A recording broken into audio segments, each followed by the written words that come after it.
Listen, everyone, we can rewire our brains. Last video, I talked about how I went from fluffy to fit, and today I want to tell you about how I went from the most negative, complaining person to a pretty optimistic person.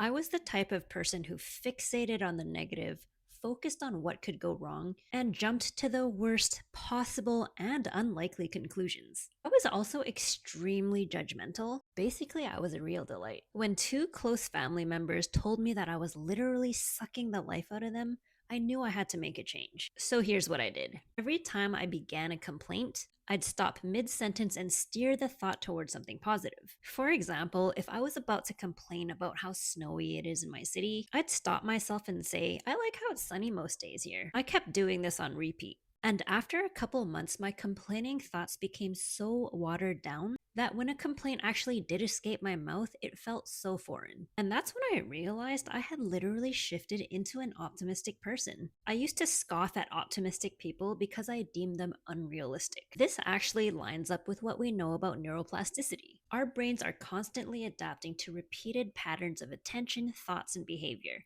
So when you repeatedly interrupt a thought pattern and practice a different one, you're giving your brain a different pattern to strengthen. You're basically saying, we're not doing that anymore, bitch. Since I've made this change, friends have told me they leave my presence feeling warm and inspired. And honestly, that's one of the best compliments, especially because I know what type of person I used to be. Like Florence Scovel Shinn said, your word is your wand.